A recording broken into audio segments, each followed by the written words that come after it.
we'd been out there. The guy was a Vietnam veteran. Several times he had said he's going to come down, he's going to come out, smoke a cigarette, and then he's going to go back up and start shooting.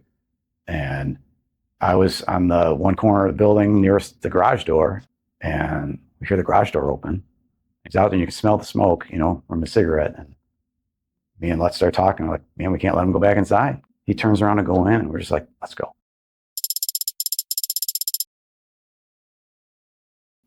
Mike, thank you for being here today. By way of an introduction, I wanted to provide a brief overview of your law enforcement career. Your law enforcement career began with the Rochelle, Illinois Police Department in January of 1997. During your time with the Rochelle Police Department, you were assigned to the Ogle County Drug Task Force. In March of 1998, you left the Rochelle Police Department and joined the Lombard, Illinois Police Department. You were promoted to sergeant in 2016 and lieutenant in 2018. Your assignments with the Lombard Police Department included evidence technician, firearms instructor, defensive tactics instructor, and field training officer.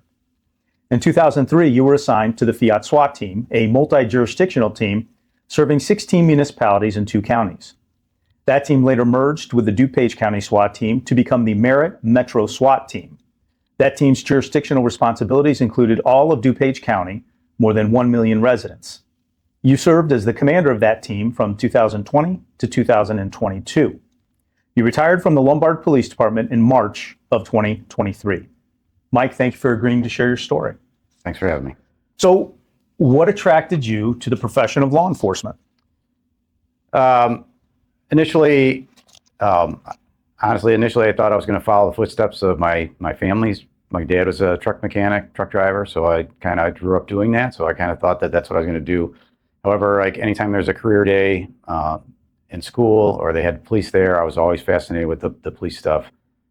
Started out in the mechanic world as a mechanic. I did auto body work, then went back to being a mechanic, and then I just knew it wasn't my thing. But during my time as working for the auto body repair place, they did police tows for the village of Bensenville, and the owner was friendly with a lot of the officers, and so they'd always come in and talk. My brother-in-law was also an officer in that town in Bensenville.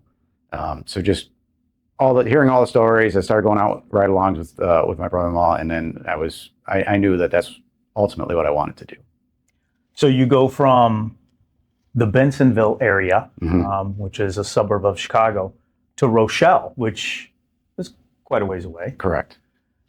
Do you purposely choose the Rochelle Police Department, or is that I tested for several agencies and they were the first one to call? So I tested for a lot of agencies. Starting at 20, I applied in Wisconsin for a couple places. So it was from 20 to almost 25. It was when I finally got hired. So I had a long time, a lot of testing. Actually, I gave it up for a year, reconsidering, since I hadn't got hired anywhere, like if this is what was going to actually happen or not.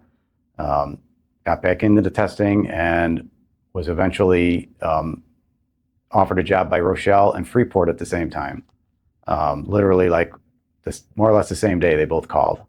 So I had a conversation with both chiefs. I talked to mainly the chief from Rochelle, which was actually closer to home. And it worked out because the guy behind me in Freeport actually was I believe he was a CSO in Freeport. So they really wanted him anyway. So it all worked out. But long story short, Rochelle was the first one to offer me the job. So I took it. So you accept the position with Rochelle, and then you go to the police academy. Where's the academy at, and what was that like for you? So it was the Cook County Sheriff's Police Training Academy, and that was at Triton College in River Grove. It was a commuter college, or commuter training center. So, you'd go home every night.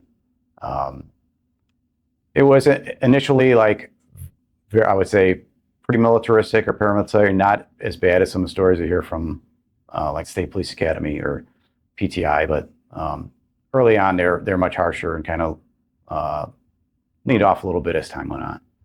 Any memorable incidents, events, or stories from your time at the academy? Not specifically. I remember days like where it was all of us were like, it was such a great, we were having a good time doing when we were doing like Red Man scenarios and all that. And then other days where we were all just like dragging on, like some of the days with tests, or some of the instructors were really, really dry. But some of the other ones were really good. And it was all in all, it was a pretty good class, interesting group of guys. So describe the Rochelle Police Department. How big is it? What resources does it have available to it? So at the time, and I can't speak for their numbers now, at the time I believe there was 25 sworn. There's a chief, 2 commanders, one was sworn, one was civilian, 4 sergeants, 2 detectives, and everybody else was in patrol. So your experience at the Rochelle Police Department is very unique. So you graduate the academy, you show up at the Rochelle Police Department, and your first assignment is? This episode is brought to you by the 555 Group. Looking for top-tier security solutions backed by real experience? The 555 Group, founded by seasoned law enforcement professionals, delivers elite security services tailored to your needs. With expertise in risk assessment, executive protection, and site security, they provide unmatched professionalism and reliability. Whether safeguarding businesses, events, or individuals, the 555 Group ensures safety with precision and integrity. Trust the experts. Trust the 555 Group. You show up at the Rochelle Police Department, and your first assignment is? The Rochelle Ogle Drug Task Force. Had you even gone into field training? No field training or anything. So what was the task force like? So it was, one of the Rochelle officers permanently assigned there. There was a deputy chief of patrol from the county was in charge of it. And there was, I believe, 3 deputies assigned to the unit plus then myself. The officer they hired before me in Rochelle, like about 6 months before me, he was the first one to do it. He was also not from that area. So they came up with this idea apparently that they'll try, putting this unknown person in the task force, put him with informants and whatnot, and go out and buy drugs. And he did really well. They had a lot of people sell to him. They made a lot of arrests, got a lot of search warrants, that kind of thing. So 6 months later, I come along. Same thing. I'm not from the area, so they put me right in the task force. And the people around the county would not sell to anybody they didn't know, no matter who vouched for them. So I didn't have very good luck. But it was an interesting assignment nonetheless. Did you ever go to field training? Yes. So that was only the first couple months. So from like March to April. So like middle of May is when I started field training. So I had one field training officer, and it was for 8 weeks, same guy, same shift. And then for my shadow, it was basically for 2 weeks, he followed me to every call. So you're with Rochelle for a very short period of time. Any memorable incidents, events, traffic stops, anything like that from the Rochelle Police Department, or was it just a blink of an eye and you were gone?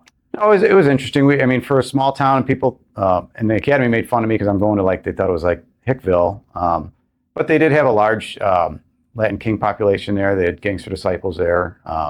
So it was pretty dicey at times. They did have some shootings there while I was there. In fact, I had left there, and I think it was the first or second week that I was gone. There was a shooting like kitty corner from my house. So basically, my house was on a short block, so I was really the only house on that side of the street. The house to the south of me was on the other cross street, and the house to the north of me was on the different cross street. So the shooting happened like in my backyard, and then the person's backyard was like here. So it was like, we're getting ready to go to bed and hear the pop, pop, pop, and I'm like, oh, what's that? And so I just threw on a vest and went outside with my gun, and Rochelle guys started showing up, and they shot somebody out in the street, in front of that house. So that was pretty interesting. Were you required to live in Rochelle, or did you? No, I forget what the radius was, but when I went out there, I had intended to stay. I had no reason. I didn't go out there thinking like this is just a stepping stone. Mm-hmm. So even before I had talked to some of the guys before I went to, or while I was in the academy, I had to go out there for certain things, pick up ammunition and whatnot during my time in the academy. So talking with a couple of guys there, they set me up with a realtor. They're like, don't rent, buy something. So we bought a house in town, and it was just easier in town because once you got outside of Rochelle, you were kind of in the sticks a little bit. And we found a nice house, of something we could afford, and it was in nice shape and all that. So we just bought a house right away in town. So at some point, you do decide to leave the Rochelle Police Department. How does that come about, and what conversations do you have with your wife at the time? So I just got to the point where I realized it was a nice town, but there wasn't a lot of things to do there. They had only a couple detectives. They were part of the Ogle County SWAT team, kind of multi-jurisdictional kind of thing. I was kind of next in line to be on that, but they never really had call outs. But there was really not a lot of mobility there. So, I wanted something more, and I had just, wife and I talked, and realized this is not what we thought it was going to be. So, wanted to move on to something bigger, more opportunities. And I had just started applying. I went to one orientation, and that was Bolingbrook. And one day I was working midnights, and my wife wakes me up. She's like, "Dave, there's this lady from Lombard on the phone, wants to talk to you." I'm like, "Lombard?" I'm like, I forgot I was even still on their list. And it turns out, I forget what I was. I think I was like number 70 something, on their list, and they got to my number and talked to her and went and talked to them, and they started my stuff. I said, "Well, don't tell Rochelle until I know that, this is going to be a sure thing." And they accepted me. I walked in the chief's office in Rochelle with the letter, and he knew right away. He said, "Where are you going?" Oh, and how was that received by, because did you give a couple of weeks notice, or did they say, "No, thank you for the letter, head on out"? I gave them a couple weeks notice, and I think I only worked with days off and stuff. I think it was only like 4 or 5 days. And my last day, they actually wouldn't let me go on the street. Oh, wow. Well, and why was that? Just I don't know what the difference was really at that point. Like I'd already worked, like anything could have happened in those days, but this is the last day, and they didn't want me going on the street. Interesting. So you go to the Lombard Police Department. Now you're at Lombard PD. Do you remember your first day there and how you were received, or maybe that first week? I was received pretty well. I mean, I already had experience, so that's always in other officers' minds. Typically, it's a bonus. You're not starting out square one with a guy that knows nothing. It's always the gamble of what does this guy know from this other agency. But I think I got along pretty well. I don't remember anything really bad. I mean, nothing like really bad happened. I do remember they had another guy in training at that time. I think their attrition rate was about 50%. Wow. So they were going through a lot of people, and their standards are pretty high, which is good. Mm-hmm. One of the guys that was still in training, I think he was being recycled, and he also came from a different, smaller agency. And it was funny. One of the guys came into my locker room and says, "Hey, I got money. You're going to make it out of training before this guy does." And that was my first week. So you bring up something interesting, the 50% attrition rate.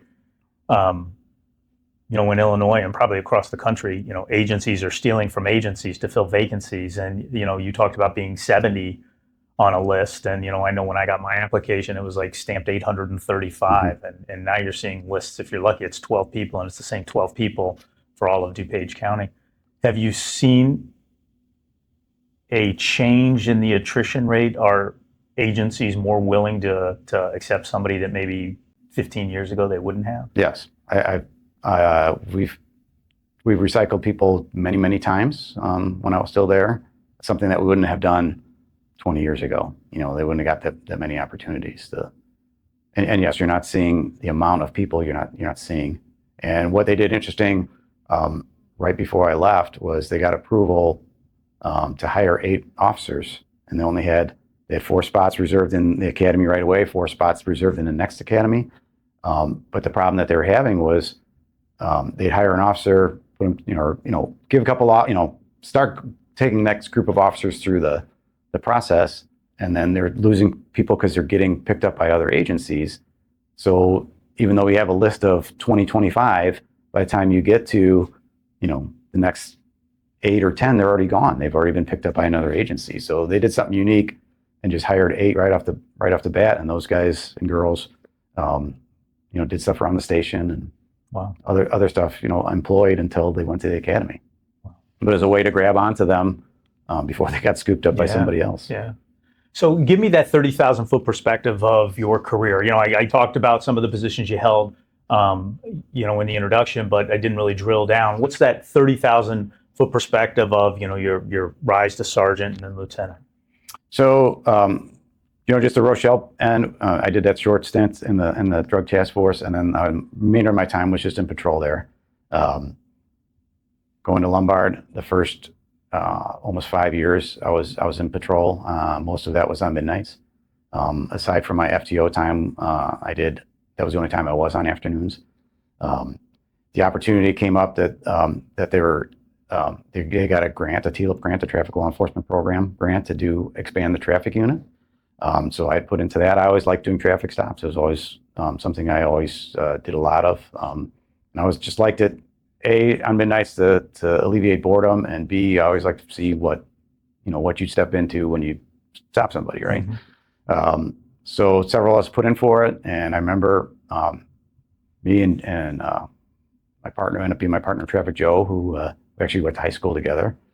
We just cleared a traffic stop on 53 on nights, and we're standing on the side of the road, and we're like, God, I hope we get this spot because I can't stand being on midnights any longer, And lo and behold, we did get it. So got into traffic, me and him, and did 9 years in the traffic unit there.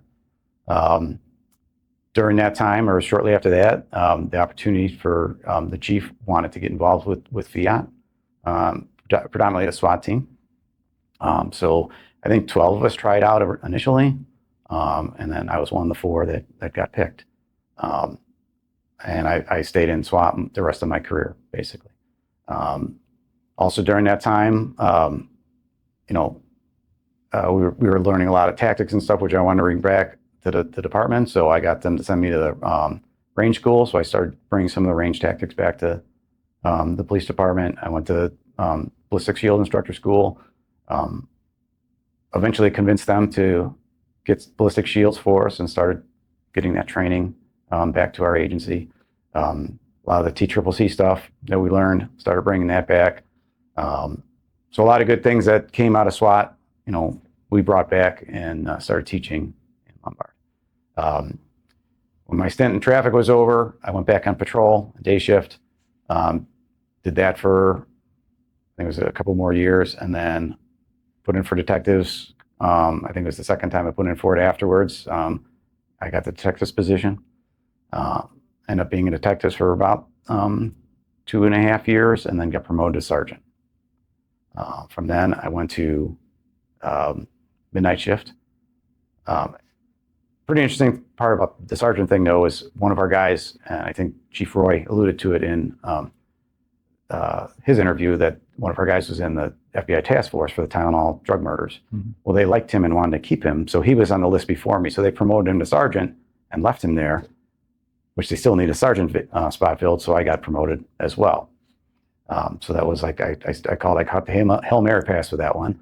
And went to midnights, was on midnights for a short time, and I actually got deployed to Guantanamo Bay. Unfortunately, when I came back, I was on day shift, so that was kind of nice. Spent a couple years as the day shift sergeant, or one of the day shift sergeants, and then got promoted to lieutenant. So got deployed to Guantanamo Bay because you're a reservist in the Coast Guard? Correct. Is that it? Okay. Not because you're on the SWAT. No. So a lot of traffic stops. Well, before I get into that, describe the Lombard Police Department. Yeah, and how big is it, and how's it set up? So at the time, I think when I got hired, I think we were authorized 76. They dropped that several years ago. I think the 68 is what their current, full sworn officer amount is. There's a chief, 2 deputy chiefs, 4 lieutenants, and 8 sergeants. So there's 2 sergeants on each shift, a lieutenant on each shift, a lieutenant in investigations, a sergeant in investigations, and then a training sergeant. Do they still have the traffic unit? They do have a traffic unit. It is not as big as it was. When I was in it, initially there was 4 of us. There was 2 guys that did truck and overweight enforcement, and 2 of us that did just regular car traffic enforcement. But as time went on, they dropped it to one truck guy and 2 regular traffic officers, and then now it's just, I think they're back up to 2, actually. They have a truck guy and just a regular traffic guy. So a lot of traffic stops under your belt. Yes. Got any stops that are memorable, that kind of stand out in your mind? This is tough. Like when the when he did my retirement speech, he said they typically would go through your career, and he said that he stopped counting my stats of traffic stops at 10,000 stops. So I had a lot of traffic stops. So it's hard to like remember like anything specific. There are some funny ones. I know that there's one time I stopped a kid, and I was on Route 53, and I was behind him for a little bit with the lights on and stuff. And he finally pulls over, and it's 53, so it's heavy traffic usually. So it takes a minute to get out of the car, calling everything in and getting to where it's safe to get out. So I finally am able to get out, walk up to the car, and he's got like a sandwich bag size marijuana bag sitting on his lap. It's like, oh, this whole time he could have at least hit it or something. And I'm like, I bet you feel pretty stupid right now, don't you? Why did he? He didn't have any. He says he just rose up. He didn't, Wow. He just got nervous, and That's crazy. So a lot of a lot of scary ones. Like he almost got hit a few times. I remember another time on 53. I'm talking to the driver, and out of the corner of my eye, I see a guy like down in the dirt, like on the on the grass ditch, pass us. So there must have been like someone that slowed down, and he wasn't paying attention and went to the ditch to avoid things. I mean, stuff like that happened fairly, not regularly, but happened often enough to make you, really rethink things sometimes. Trying to think there. There's. I just made so many stops. It's hard to remember. Did you ever have a traffic stop that turned into something beyond the stop that, through the investigation or the contact, you're like, oh, something else is up with this? A lot of them end up getting some good drug pinches out of it. I never like wanted to. I didn't ever like went like, oh, I got to make the stop. I'm going to make another stop. I mean, I wanted to dig into it a little bit. Sure. So I mean, I got a lot of DUIs and stuff. Especially when I was on midnights. Daytime, when you're in traffic, daytime DUIs are a little harder to get, though they're out there. A lot of people are actually medicated, so that's like a lot of the DUIs we got on day shift was just people over medicated. So I had some of those. Like I had ended up being a crash it was a minor crash, but they had just got into a crash like 2 towns over. So started digging into it, and turns out they were over medicated. And it was very subtle. It took a little bit to really pick up on that's exactly what happened. But that was kind of interesting that happened. That's and not no fault to the other officers. It's just like it's really hard to pick up on that stuff. But being it was the second crash within 5 miles or whatever, that was kind of like a red flag. So started investigating that one further. Really at the time, like when I was in traffic, like I can't remember a time where I found like weapons and stuff. But no, typically I don't remember finding a gun. I remember, it was fairly rare back at that time in DuPage County. Most people weren't running around with guns back then. I remember, some stuff that were like felony stops that weren't really related to a traffic stop, but we got a call for, I remember one in particular, it was a guy that was flashing a gun. And they were coming down North Avenue. Well, the guy ended up getting on 355, so we ended up following him down 355, do a felony stop on 355. So we had all of 355 southbound shut down for this felony stop. And it turns out it's just some guy who just bought a gun. He's like, oh no, I never touched it. And we know what he was doing. He was at the light going, wow, look at my new gun. And someone saw it and thought he was just like brandishing a gun. So that one was pretty interesting, being it's shutting down 355 for a felony stop. So what about any incidents? Setting the traffic stops aside, you're in investigations for a while, and then you rotate back out to the street as well, and so outside of the traffic unit, any incidents stand out in your mind? Yeah, and the bad, like when I was in detectives, I never got like any of the big cases, because based on like when my training schedule with SWAT and my training schedule with the Coast Guard, it was like it seemed like I was always gone when that, like, the big thing happened, and I never got assigned like some of those big ones. But I do remember we were getting hit. All the towns were getting hit with cigarette burglaries, cigarette store burglaries. So we were working with the other towns all together. We were trying to pinpoint when they're going to be out. Well, it turns out that the guy hit one in Villa Park, so we ended up following him into Oak Park, and we were going to do a stop on him. And I wasn't there when this happened. I was I was on like the next block over, but the two detectives get out and go to approach the car. Well, he drives at one of the detectives, and the other detective, fearing this guy was going to get shot at the car, hit it in the door. So then the guy takes off. So now we're searching around. This is at the time, this is pre social justice stuff, but it was Chicago was starting to have some bad publicity with shootings and stuff like that. And it was like right on the border of Chicago and Oak Park. So both of them kind of they didn't want to have anything to do with it. So they end up calling the state police investigation unit out to do the process crime scene, which was probably a good thing in the long run. But we end up finding the car several blocks away, and there's blood in it. So long story short, the bullet didn't go and hit it when a guy broke into the cigarette store. He cut his hand. So that's where all the blood came from. But when we found the car and blood in it, now we're like, oh, now we got to find this guy, because we assumed at the time that when the officer shot through the door that it hit him, but it didn't. It actually hit one of the pillars in there and didn't do anything. So. Talk a little bit about your time with SWAT. One of the things that you mentioned is that at the time that you put in for the team, there was 12 applicants. I imagine you regularly had to put out for more people because people are, kind of rotating off the team. Did you see the numbers of applicants decline over time when you would reach out to agencies for team members?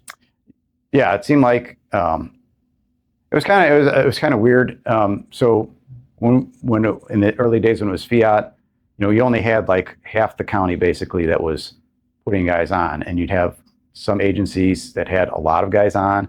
Some didn't have any. Some only had one or two.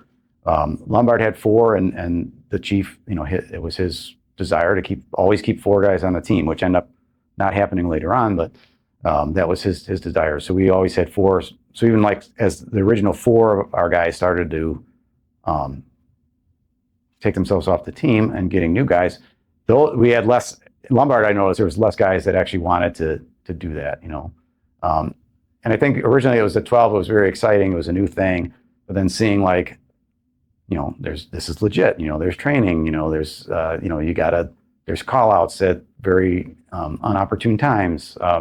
You've got a lot of gear to maintain. You're using your own vehicle for all this stuff. So I think it for a lot of people, they're like, I don't want to do all that. I'm not that committed. So, and you bring up the commitment. Talk a little bit about the commitment. There's only your agency support is only going to get you so far, right? And there's so much more to it. So it was kind of strange in the beginning because again, the chief really wanted it, but then some of the other supervisors didn't. They were kind of, and it was something like this, I would, call it the old school mentality. It's we've always done this ourselves or whatever kind of thing. So there was support and there wasn't, but then we were also, we didn't want to we wanted equipment, but we didn't want to push the issue too much. So we ended up, a lot of us, bought our own stuff, just what you had to do. But, you had the training commitment for, those days, you're expected to be at those 2 training days a month. And then you had a 1 week, 1 week in September that we did for the whole team. You're expected to be there, and you had to schedule as much as possible. I mean, court happens, you can't always have vacations and all that. I mean, you knew in advance, a year in advance, what the training schedule was. So, you had to schedule vacations and all that had to be scheduled around that, or should have been. There was the commitment to your gear, maintaining your gear. So after a range day, you had to go home, clean all your guns, everything, make sure everything was back in order for if you got called out that night, swear away your uniform. Training days, especially team week, where your gear is just you're just living out of your car practically, and your gear's a mess. And then you gotta, by the end of the week, you gotta have all that squared away because, you don't know when the next call out's happening. So there was always that. Maintaining, physical fitness, that became, a big thing for the whole entire team. We did a lot of team exercise. So then it was still maintaining physical fitness outside of that, maintaining your firearm skills outside of what we did for the team, because, and the reality was we were only shooting a couple times a year. That couldn't have been our only focus. So, there's a lot of times, spending your own free time on the range at your PD just to maintain your skills. Again, doing the physical stuff, making sure your uniform's squared away. All that stuff was time consuming, you know. And some of the guys were really good at it, and some of the guys were not so good at it. You know, and that showed. You know, when you go to a call out, and guys wearing dirty uniforms or whatever, and you can tell their gun wasn't cleaned and all that. But I always took pride in making sure that, you know, my stuff was ready to go. Any memorable SWAT activations that you were either physically involved in or supervising? Yeah, I remember my first, the first time we went out was on a warrant service. It was, the house was in West Monterey, and we'd been there I think we ended up doing 2 or 3 search warrants on the house altogether. But that was the first, my first outing with SWAT was a search warrant.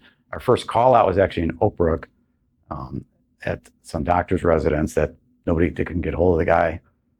And it was like January, February, it was super cold out. There's a couple feet of snow on the ground. So being like the new guy, I'm like, I'm going to line up on the perimeter. So I bundled up and all the cold weather gear I had and ended up going in the house. And I was sweating my ass off because I had all this stuff on, assuming I'd be outside. So I ended up finding the guy upstairs passed out or whatever. But it was like we did a slow, methodical clear of this house. And Oak Brook's a wealthy community with big houses, so it took quite a while. So we were inside this house, you know, like I said, sweating my ass off this entire time. So that was kind of funny. We had Chief Roy allude to the guy that threw the guy off the balcony in his interview. Well, we were actually doing rapid deployment training at the high school. So there was, I think, 6 of us, like 3 or 4 blocks away from where this happened. So we were on scene like right away. You know, set up the react team and all that. Team got there. We were there for several hours, and there was like a little gap in time from when they last saw the offender till like the police showed up. So it's kind of weird. It's like his apartment was on one side, his sister's was on the other. So like there was 2 potential apartments he could have been in at the end of this hallway. So we had been out there for hours. The negotiators just ringing the phone. We had the Remington Eye back then, which is just like a baseball-sized camera that we like sent down from the floor above on like a rope to see if we could see inside either of his apartments. So nothing, you know. And we're getting to the point where, you know, we're not sure if he's in there. There's no commotion. There's nothing. And I remember one of the guys was on the shield. Lycomer was on the shield. Wouldn't give it up. Finally, he gives up the shield. I get on the shield, and like 10 minutes later, we end up going making our approach, and Schlick was over the top of me. Opens, you know, we had the key. Opens the door. Door starts open and closes, and we kind of like, you know, does it have a closer on it? You know, and so we open it again. Same thing. So Schlick's like, boo boo. He's like, yeah. So the guy had been in there the whole time, you know. So he's like, hey man, you want to come out? He's like, yeah, sure. So we back up, call him out in the hallway, take him in the car. I mean, he's a big guy. He get him out in the hallway, and he puts his hands in the air, and his hands are touching the ceiling. And this dude was huge. And if he wanted to fight, we would have had our hands full. But he followed all our directions and finally got him into custody without incident. And Schlick's like, why didn't you answer the phone or, you know, answer the door? He's like, I didn't know if it was real or not. So the guy was pretty out there. So that was kind of comical. Trying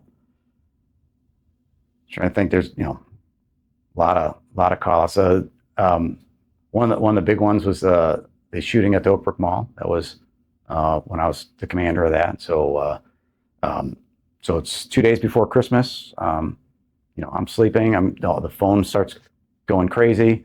You know, so I wake up, like, you know, see that you know, this is all going on. I start making phone calls, setting people up. There's a lot of confusion. So where they said the staging point was changed from the time I got that information until the time we started going out there. So we got out there and, you know, set up at where we thought the staging area was. So we got set up. We got teams going in already. Well, it turns out the actual the main staging area ended up being somewhere else. And then there was a communication gap. So we had to keep sending runners. So that was difficult. We ended up, most of the like people were out, but we were still like, I shouldn't say that. There was a lot of people locked in, you know, in buildings that we had to like exfil out. So that was very time consuming. for whatever reason, they didn't have keys to some of these businesses, so we ended up doing some breaching on businesses to clear them out. So we ended up, made a decision to call a couple more teams in. Kane County came. I think FBI sent a team there. State Police had some guys there. So I mean, it was plus the amount of just officers from agencies all over coming. There was enough officers there. But it was a huge event, a huge mall to clear out. Oak Brook's kind of a unique mall because most everything is outdoors. It's not like an indoor mall. So you're out in the elements. Fortunately, it wasn't super cold out that day, but it was evening time. It was like rush hour time, I think, when the whole thing kicked off. So 2 days before Christmas, the place was packed. So there was a lot of moving parts in that one. Plus, Major Crimes was there interviewing people as they came out. So a lot of things going on. A lot of learning points from that one. And what was the actual incident itself? So it turns out it wasn't an active shooter. It was basically two rival gangs, or just two, I guess they're rival gangs. Basically, they had seen each other a couple times throughout their time walking around the mall, taunting each other. And then at one point, one guy just whips out a gun and just starts shooting. And of course, it's, doesn't hit what he's, intended target, end up catching a couple of them. Actually, I think one of the Oak Brook guys was working a part-time job, ended up taking one of them down. There's confusion on, what cars they came in. So we had, teams going out to check the parking lot looking for these cars. But yeah, it ended up being just not an active shooter event, but just a couple knuckleheads shooting at each other. That's what it boiled down to. So you end up having to breach some of the store doors. Mm-hmm. Did you have a hard time finding a SWAT guy willing to break some door? No. So tagging on that, so we go to Bloomingdale for Indian Lakes. There's a golf course resort hotel place. We get same setup as the active shooter call, which I'll give you the spoiler. It was the same situation. It was like a gang on gang type of thing. But we get there and have to, it's up on. It would happen between like the 5th and 6th floor. So we had 2 different floors. The known parties they had several rooms rented there because it was like some big birthday party kind of thing. And so, strangely enough, like they would give us keys that didn't work to these rooms. So we end up, and we got the master key. The master key didn't work on some of these rooms. They end up calling the head of housekeeping in to give us their key, and that didn't work on some of the rooms. So that was we ended up breaching many rooms. And it got to the point where we cleared that the 5th and 6th floors, the ones in question, and then went back and had a conversation with the chief and deputy chief of Bloomingdale. It's like, we can keep going. I don't know how long you want us how many doors you want us to break when these things don't work, but my guys would be happy to do it because, that's something we rarely got to do. Yeah. To really realistically get to breach a lot of doors. Any pushback after the fact on either of those with the damage to property? There was a little bit with at the mall, but when we didn't have keys and we had to do what we had to do. The weird thing about like Indian Lakes was kind of in that time. It's now, not sure if they tore it down yet or not, but it was basically going under. The village was going to take it over, so it was a little bit more, like they didn't really seem to bother them too much that's what happened. Yeah. I know what we did. We did another one in Warrenville, and it was in like a townhome setup. The guy was barricaded in there, and that was the first house we used gas in, which ended up not what everyone thought was. And I think every agency thought like if we gas, especially an apartment complex or a townhome setup, that they're going to have to decon like an entire building, and that's not at all what occurred. It was pretty much contained just to that particular townhome. So I think that opened the door for us to do it again, which we end up doing in Wooddale. I'm trying to think basically that one of these gang member guys one of the gang members was shot. There was a funeral in Chicago earlier that day. These guys came home and just started like shooting in the air as a celebration of life or whatever it was. And so Wooddale gets there. They refuse to come out. So we end up getting called out, set up the perimeter, all that stuff, and end up deploying and gas into that house. And so what's that look like? How's that play out? You gas the house, and is surrender immediate? So in that particular one, we'll go back to the first one we did in Warrenville. The guy was in there for quite a while. I mean, he did like hide in the bathroom with the, he's one of those guys that did a lot of, reading on primarily how to avoid the police kind of thing. So he had the bathtub full. He had, the cloth over his face, the wet cloth over his face to try and minimize, his exposure to it. But eventually, he ended up coming out. But it took a while. It was a lot longer than we thought it was going to take. The one in Wooddale, we had gotten most people out of the house. There was only one guy still in the house, and that was pretty immediate. Like once we deployed gas into the room he was in, we started there, and it pretty much flushed him out of the house. Talk about the structure of the team, the changes that you saw from the time that you came on to the time that you left. Yeah, so when I came on, it was the team was fairly small. There was a commander, assistant commander. I think we had 5 teams, 4 tactical teams, and 1 sniper team. So there was 5 team leaders, 5 assistant team leaders, and then just the guys within those teams. And that structure pretty much stayed throughout being FIAT. It didn't really change too much. I ended up being not just a team leader, but like probably the most tenured team leader. The opportunity came where to interview for the commander spot for FIAT, and me and one other guy interviewed for that. And that's when they opened it up, and Bailey, who you had interviewed prior to this, ended up getting the commander spot. That we can share that one of my regrets in a way. Mm-hmm. We'll talk about that. That he ended up getting the commander spot.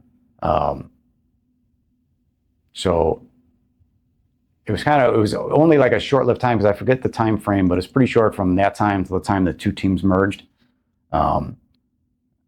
Initially, I was hesitant. I didn't like the idea.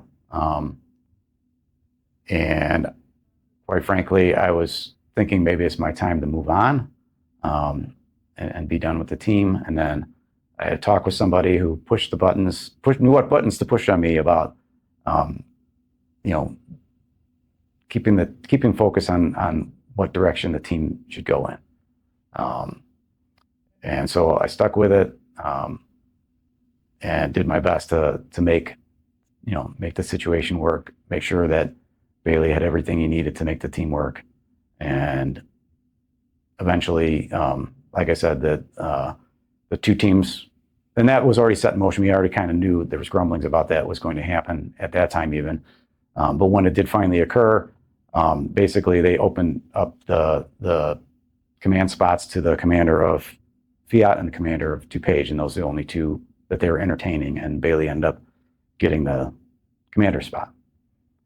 So from there, the structure was changed, because we had a lot of things changed at that point. Because at one time, so FIAT had negotiators. I forgot that we also had FIAT negotiators, which were part of the team itself. So there was another team leader and assistant team leader for just negotiators. Medics too. I don't want to forget medics. Anyway, so when MERIT Metro SWAT forms, now we've got both teams coming together. We have a lot of not extra people, a lot more people. So now you have a commander, you have 2 assistant commanders, and then an assistant commander for the logistical side.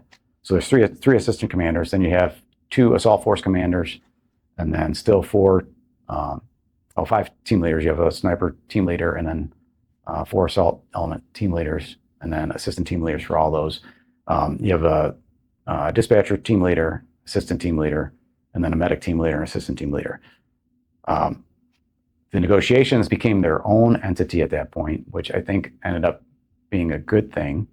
And we can discuss like the changes in that also. But we had a lot more players involved.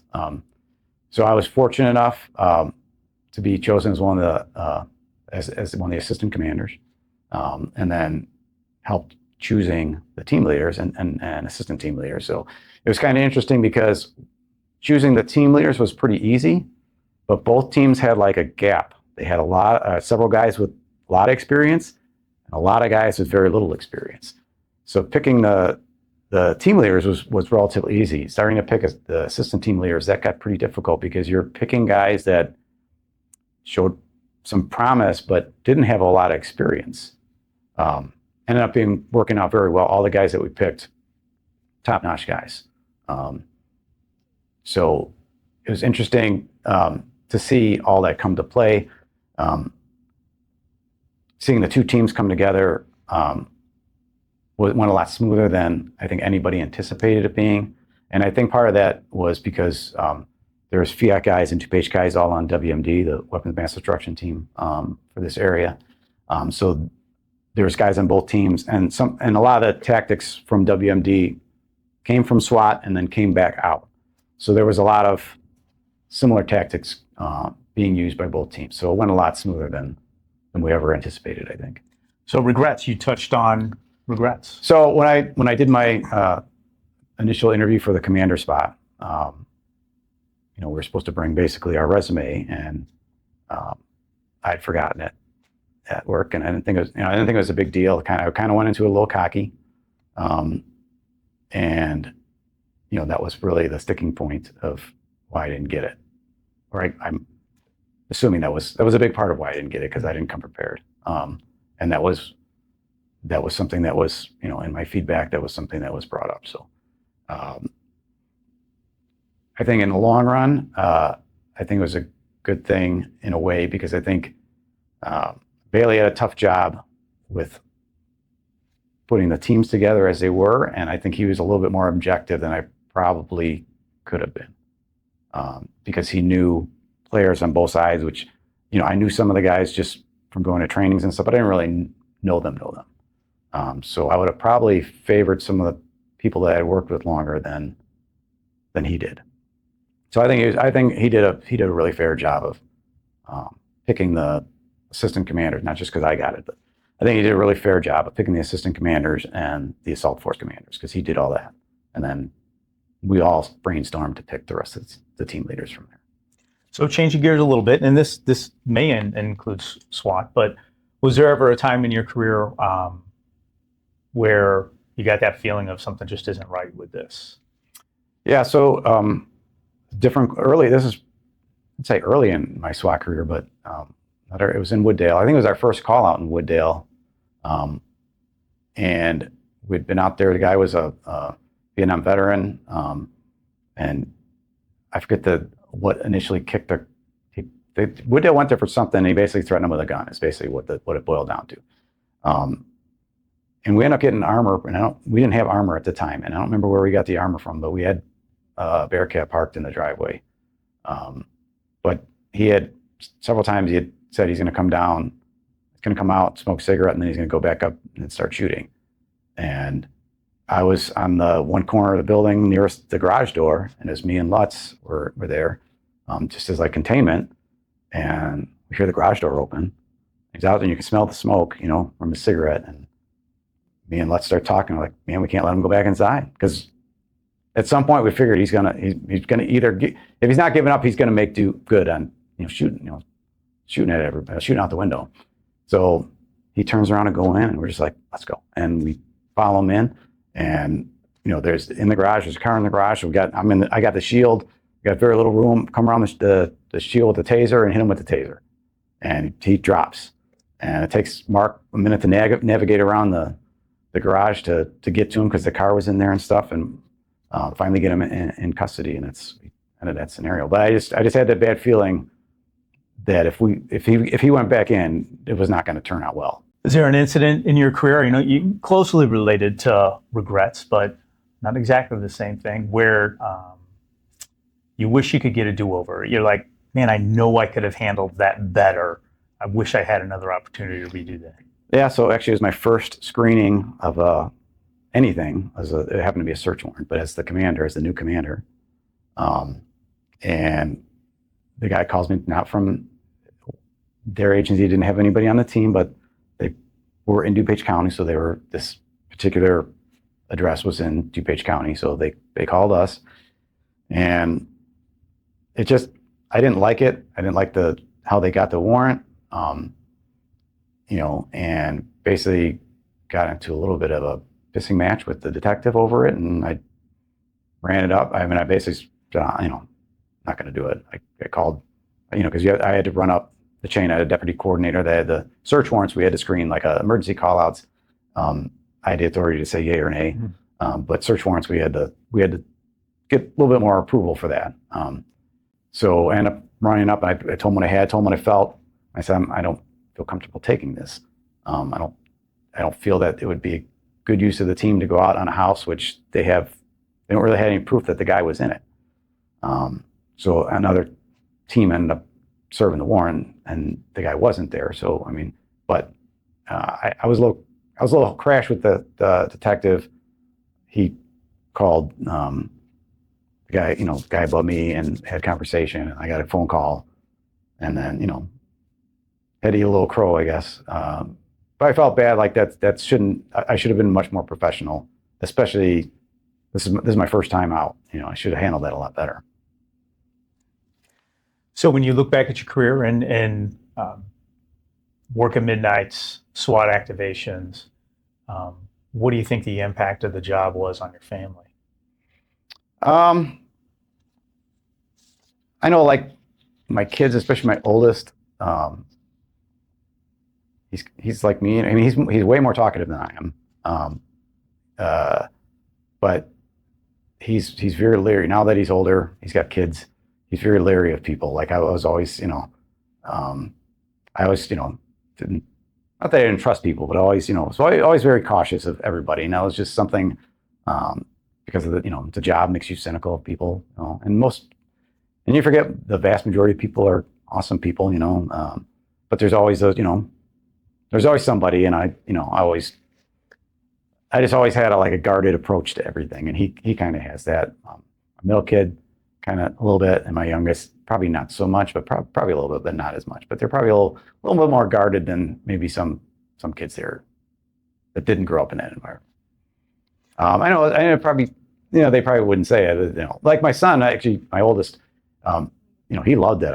He thought it was the coolest thing, And he actually, when he got older, we used him a couple times for role players and all. He thought it was pretty cool. I'm sure it probably stressed them out at times, especially, going on SWAT calls, realize just suddenly, the tone goes off, and there I'm running out the door with my gear, and might not see me for 6 or 8 hours or whatever. So I'm sure that had an impact that they've never really talked about. Was there someone that you looked to as a mentor, maybe with Lombard Police Department, maybe Rochelle, maybe in your private life, that you looked to and you really wanted to follow in their footsteps, or someone that you went to for guidance? I kind of had I've always said this, I learned more from bad supervisors than I ever did from good ones. That's not to say there were several people, and I can't really name just one. It'd be not fair to name just one, but several people that I looked up to and that I would go to for guidance. And even guys that were not my supervisors. I mean, there was guys that I'd known for a long time, that, especially team guys, that I'd known for a long time, that I would bounce stuff off of, get advice for and whatnot. And there's, a couple, same time on the Coast Guard side. There's some, I've had a couple really good supervisors, and I've had, some not so good ones. So I've learned from both sides of that. That's kind of how I formulated the way I work as a supervisor. What are some of your best memories about the job? I miss the camaraderie, I miss the, the ritual of getting ready for work, before roll call, and, guys, joking around in the locker room and then joking around in roll call. That was always a lot of fun, We did a lot of fun, like SWAT stuff. We had a lot of good training. I mean, a lot of good different, got to go, see different trainees, go to different places. we did the SWAT competitions. So we went to Indiana for their SWAT competitions for a couple of years, just networking with other states and seeing how different the SWAT community is treated in other states versus ours. We ended up taking first place for a couple of years for the Illinois SWAT competition at the site. Remember the one year we were there, we got a call out in Lombard actually, and so Donaldson, he had just gone through SWAT school, or not gone through SWAT school yet, so he wasn't technically deployable yet, so he stayed behind, went to the team leaders meeting for the competition, and we all, like a TV show, we go code from Western Illinois all the way back to Lombard. We have to stop for gas, so we pull in this gas station with the lights on, fill up with gas, guys run and go to the bathroom, grab some waters or whatever, jump back in the cars, lights back on. Had the Lombard, and it was a call out. This guy ended up killing himself in the cigarette store, but we pull up, all the guys that were at the competition end up pulling up there, getting a quick brief on what's happening. We actually got the robot, which was the first time we ever deployed a robot, threw that in the room, couldn't find the guy in the store, couldn't find the guy. All the guys that were doing the competition team end up being the guys going in to clear the building. So we're in there like, this is how old this is. They hear the answering machine goes off, and they're like, I don't even know if they knew the guy, but they're just like, hey man, I'm watching you on TV. This is fucking crazy. I remember that vividly, Ended up finding the guy. He was dead in the bathroom. He had shot himself in the bathroom. And then we did our team debrief, blah, blah, blah. Jump back in the cars, head back to Western Illinois, go to sleep, wake up the next morning, kicked ass on the competition. We ended up winning the competition and stuff. So that was a lot of fun. We had all the competition. I remember, I don't think it was the same year. Another year we're at the site for the competition, and every night we would debrief the day, like what we did wrong, because it helped us. It not only helped us just talk whatever, but I think it helped us as a team. I mean, especially the competition guys were, helped us to do better during the competition. We could anticipate each other better and all. So we're debriefing the events of that day, cleaning guns, polishing boots, and you went and talked to the Bloomingdale commander because they weren't part of FIAT at that time. And you come back and he's like, man, he's impressed with us because we're here, cleaning our guns and polishing boots and stuff, getting our stuff all squared away. And he's like, my guys are drinking beer and, watching porn or something. So I don't know, I had a lot of good memories with SWAT. A lot of good patrol memories. Some of the guys, especially early on when, as a patrolman, when it was fun. And working midnights I hated midnights. I couldn't sleep, but we had a good time. We had a good group of guys when I was younger on midnights. We all worked hard. We all helped each other out on calls and everything. Just a lot of good times. We were at that time we were close. We'd go out, to dinner, with our families and stuff like that. Everyone was just starting out and all that. So it was a lot of fun back then. When you were younger and before you really get the responsibilities of supervisor life and all that is when it stops being not so much fun. So at some point, you come to the realization that it's time to retire. How does that come about? So I always originally, when I was young, I always assumed I was going to be a 30-year guy, and I loved my job. I loved being the police. As time went on, when I got to sergeant, I'm like, oh, okay, now my pension's going to be a little bit higher, and I was thinking like a 27-year, because that's when 27, 28 is when you kind of even out, between that time and 30 years, as far as what you're getting for your pension. So, wasn't going to take the lieutenant's test. I had it made. I was a senior sergeant on day shift. I had my picks of days off. I was still in SWAT, so I had my 2 days off for training for that. So, things were actually, I was pretty happy at that point. I was still, I still felt like a cop, still doing stuff on the street, had some supervisories, and it helped. That supervisory stuff helped out with getting stuff implemented at Lombard that I'd been trying to get implemented for years. So, I was glad I was in that role. It's like being an E5 in the military. It's like you got some responsibility, but not too much responsibility, you know. So being a sergeant, it was a good spot. But you know, I talked to the chief and the deputy chiefs, and they're like, "Oh, do the pension calculator." You know, the evil thing. They dangle that carrot of, you know, a little extra money, you know. So did the pension calculator, and man, I'm gonna make a little bit more money, you know, as a lieutenant, you know, and it compounds over the years. You know, it's like, okay, that's probably worth it, because I know what's going to happen. I'm going to wind up on midnights, which I didn't want, and but I'm like, I could suffer for a couple of years, especially if I make number one on the list. You know, it'll be a short time. I'll be on midnights, and you know, then because I knew one of the other guys was retiring on days, I get the days.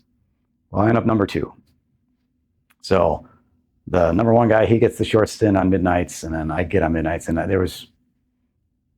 And at the time when I initially got there, I'm like, okay, I'll just buy my time. I'll get my, you know, like 3-4 years probably, and then I'll get the days. And then I just went, well, I couldn't sleep. That's the bottom line. It's like I average 4 to 5 hours of sleep a night. I was not myself. You know, I was not involved. I was not engaged. What made it, I think, more difficult, it seemed like a relief in a way, but made it more difficult was now I worked midnights, but I had training with the team. So Lombard was really good as far as like, if you're on midnights and you had training the next day, well, you got that night before off. So now I get that night before off. I'm off the training day. I don't come back to work till the following night. So that happened two times a month because we had 2 training days a month. Well, then I had the Coast Guard, and they didn't have to. There's no obligation for them, but they did also. The night before I had my drill weekend, I got that night off, so I was fresh to drive, you know, go to drill and all that stuff.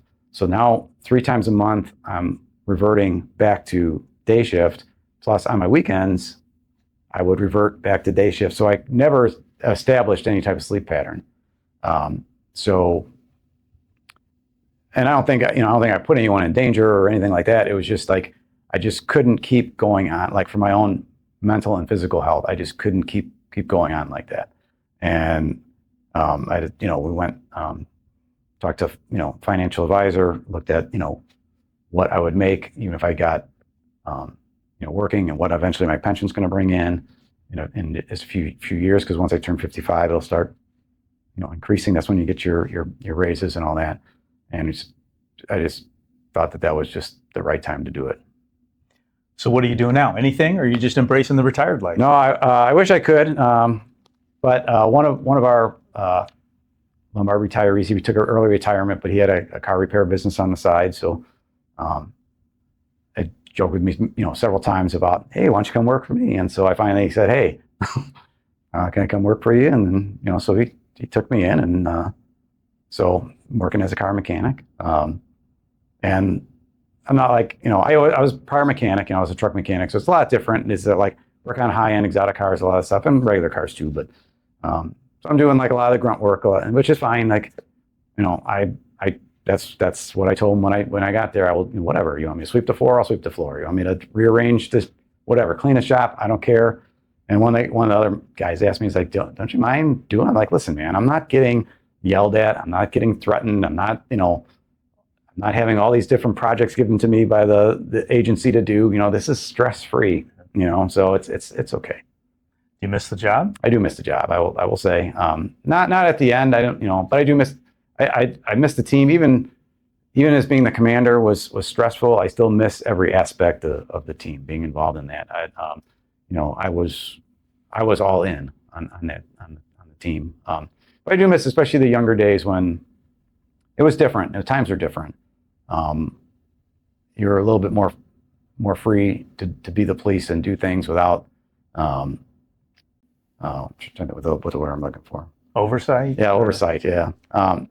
You know, and it's not like we did anything wrong. It's just like you're judged on stuff differently now, and it's like it's hard to make decisions, you know, split-second decisions. You know, you don't think those things through. You just kind of sometimes have to do things, you know, and then it's not always the best course of action, but you know, sometimes things just have to be done.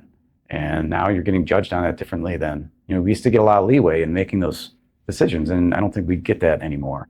I think we get judged in the court of public opinion harder than we do, in the real system. So that makes it really difficult to effectively do the job sometimes. Any parting words of advice for maybe someone who's considering becoming a police officer? That guy who's halfway through his career and having a rough time, and someone who's looking at retiring.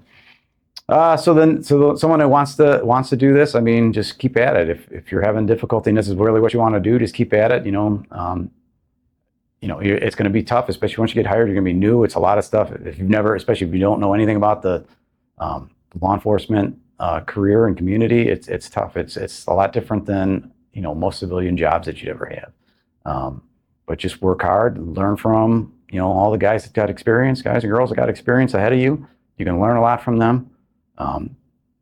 Stay safe.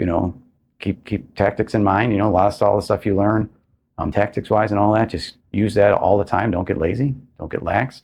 For the guy in the middle of the career where it seems like, oh, this is never going to end. It's going to end faster than you think. And just keep plugging away. Try something different. Try getting into detectives. Try getting into traffic. Do something that breaks up the monotony of being in patrol. A lot of times that helps because you're getting seeing things in a different way. You're not getting sometimes the mundane of pushing a patrol car every day kind of gets to people. So try something different that helps break it up.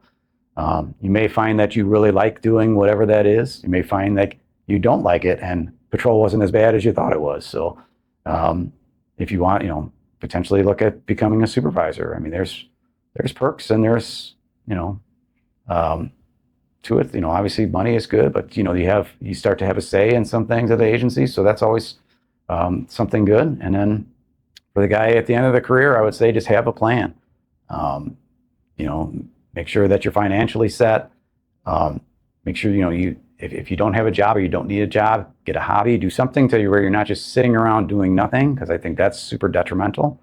Because you've been going your whole career at Mach 2 sometimes, and then to suddenly come to a stop, sometimes it's pretty harsh on people. So have something to do. Mike, I want to thank you for sharing your journey with the badge with us. And I also want to thank you for your commitment to SWAT and the SWAT community. Thank you.